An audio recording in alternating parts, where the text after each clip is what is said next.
어머, 네, 안녕하세요. 감탄사가 나오는 것을 소개하는 어머의 다니엘입니다. 오늘은 최근에 출시된 아이패드 5세대죠.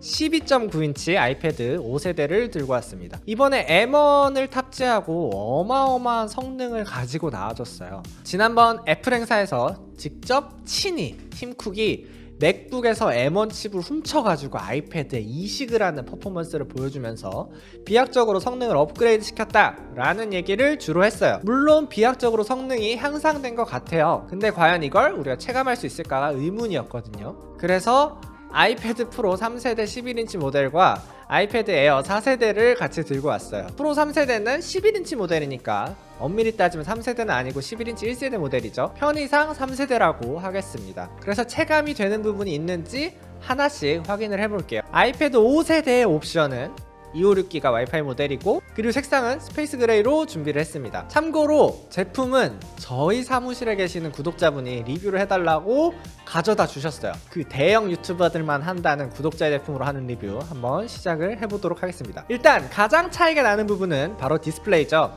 이번에 아이패드 5세대에는 리퀴드 레티나 XDR 디스플레이가 탑재되었어요. 특히 10,000개 이상의 미니 LED를 백라이트로 탑재를 해서 화면 전체를 2500개 이상의 구역으로 나눠서 밝은 곳에만 LED를 켜고 어두운 곳은 끄거나 어둡게 하는 그런 방식인데, 이걸 로컬 디밍 존이라고 하죠.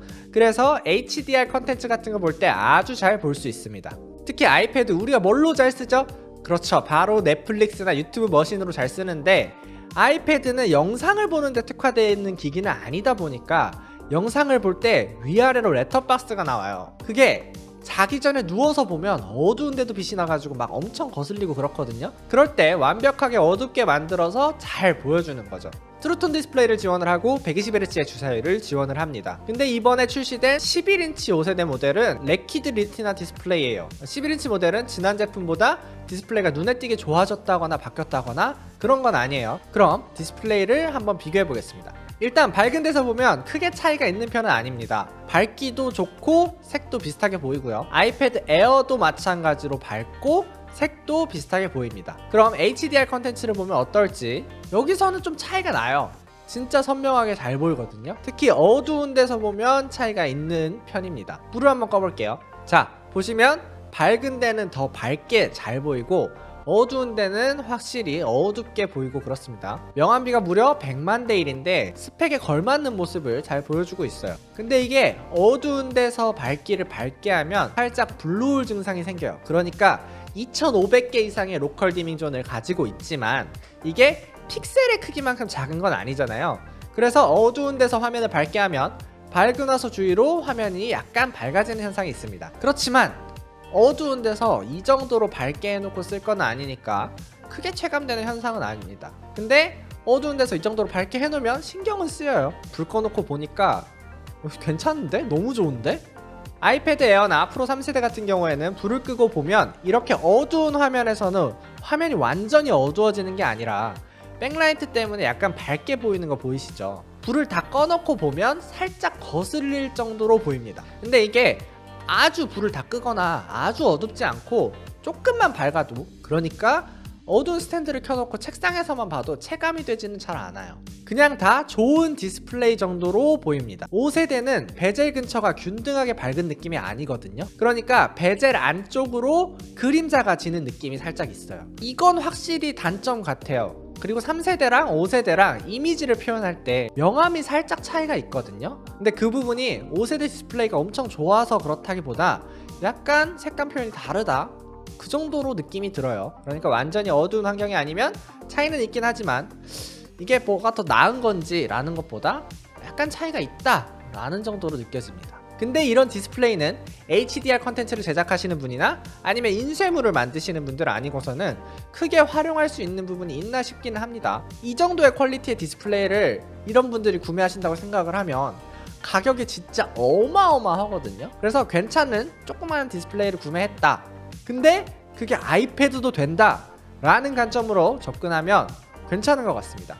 근데 이걸 아이패드를 구매했다라는 생각으로 구매했을 때는 전작들도 이미 충분히 좋기 때문에 이게 좋아서 산다기보다 진짜 갖고 싶어서 산다, 그런 느낌에 좀 더 가까운 것 같아요. 그리고 전작과 마찬가지로 120Hz 주사율을 지원을 합니다. 저는 모니터도 그렇고 스마트폰도 그렇고 아이패드도 에어를 쓰기 때문에 전부 다 60Hz 주사율에 적응이 돼 있어요. 근데 이걸 리뷰하느라고 120Hz 화면을 한참 봤더니 제 폰이랑 모니터랑 패드가 거지 같아 보이기 시작했거든요. 사실 60Hz로도 아무런 불편함을 못 느끼고 있었고 엄밀히 따지면 일부러 120Hz 제품을 잘 안 보거든요. 갑자기 불편해졌어. 이게 120Hz를 유튜브 영상으로 보여드릴 방법이 없기 때문에 0.25배속으로 보여드릴게요.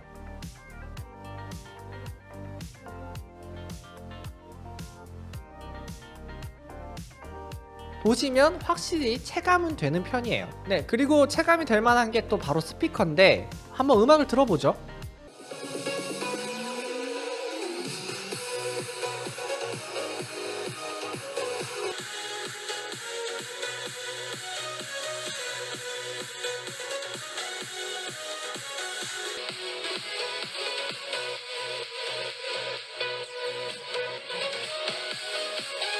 네, 아이패드 에어보다는 확실히 스피커가 좋긴 한데 제 개인적인 취향으로는 3세대 스피커가 괜찮다는 생각도 들어요. 스피커의 퀄리티가 좋아지긴 했지만 이게 퀄리티가 좋아졌다라는 느낌에 가깝지 않고 사실 음악을 표현하는 느낌이 살짝 다르다 이 정도로 느껴집니다. 그리고 센터 스테이지 기능, 이것은 페이스타임을 켜놓고 움직이면 울트라 와이드 카메라로 사람을 따라 움직이는 것처럼 연출을 해주는 기능인데 이거 있으면 페이스타임 할 때 행동할 수 있는 영역이 넓어지긴 해요. 특히 저는 조카랑 페이스타임을 자주 하는데 조카가 막 움직이거든요. 이때 이 기능이 있으면 좋겠다라는 생각이 들어요. 근데 이러면 내가 5세대가 필요한 게 아니라 누나가 필요하잖아.